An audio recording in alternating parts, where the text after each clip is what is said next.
we will be having an ICT training, social accountability, mentorship, and empowerment session for secondary school students.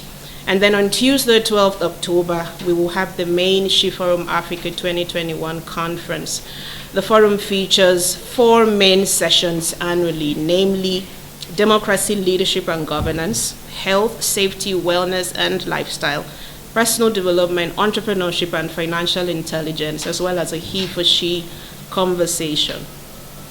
With the enormous challenges introduced by COVID-19 still fresh on our minds, and with women and girls holding the shorter end of the stick, there is no better time than now to drive and sustain the conversations that will help prefer much needed cross-border solutions and coping mechanisms for our women and girls.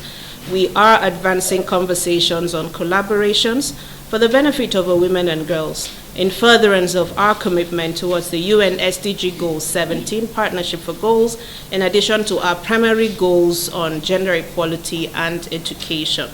Scheduled to incorporate the International Day for the Girl Child, commemorated globally on October 11, in keeping with our annual observance of the day. We expect She Forum Africa 2021 to additionally ignite the conversation on revamping actionable steps towards prioritizing education and associated concerns, specifically security, not only for the girl child, but for all children.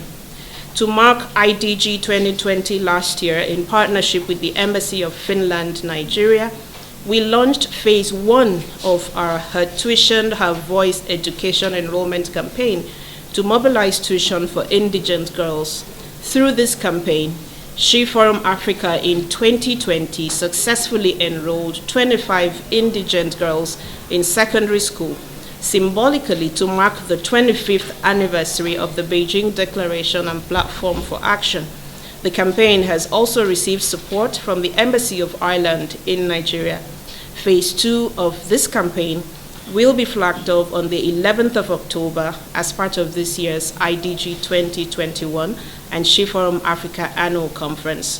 For us, strengthening young females' leadership begins with how we invest in the girl child, and do believe it is time to advance solutions on how women can recover better, stronger, and more sustainably, including people living with disability. We also believe it is time to advance the conversation on how our men can support the flourish of women's leadership without finding it conflicting with their ego or feeling threatened. Women are partners of growth and positive change. We should be regarded as such and accorded adequate room at the decision-making tables. And of course, it's also the high time for women to also understand that we need to sit on the round table to discuss. Because what we are talking about, the leadership, the politics, this and that, is not for men alone. So we should sit and divide the stuff. This one go for men, this one go for women. I think with that, there will be relative peace. So I'm looking forward to that. So now coming back to your speech and to your request, invariably what we're doing in ECOSOCC is, as you rightly said, it's an umbrella of the civil society, the African civil society per se. Our founding father realized that even the AU codes are not moving forward, are not so that popular. Why? Because they look at it before now, it's just an assembly of head of state meeting and discuss and all that, and from there, the decision that has been taken at that level is not grown down to the grassroots. Then what now happened, the way forward, was to carry the citizens along. And the only way to carry the citizens along is to also have representatives from within them. And the way to do it is for them to establish the AU ECOSOCC, which is being referred to as citizen center. So we are the voice of the citizens. When it comes to the AU now, whatever the decision, the programs, the framework, the policies that has been taken at the level of the head of state and government, the role now lies in us to make sure that that decision is being taken down to the grassroots, to make sure that citizens are well informed, It is also being carried along. So for you coming to us with your request, I think it's a way to go, because the ECOSOCC itself doesn't do anything except they forge the strong partnership with other civil society. And the civil society we are also talking about, according to the definitions of the AU, this comprises the private sector, the social groups, the cultural group, and all kind of, other than the government, they also belong to civil society. So sitting in the midst of the civil society group today, I think actually fulfilling the objective of the AU ECOSOCC. So to me particularly, I'm very delighted that we are where we are aiming to be, and of course we know that as we come like this, or started like this, so we surely go a long way once we join our forces together. I think the major problem before now is the ability to speak with one voice. Yeah. So once now they realize that, oh, these people are grouping together, I think we should also recognize that importance of speaking with one voice. Even God recognized that, except they change their languages. Once they can be able to change their languages, they will not achieve anything.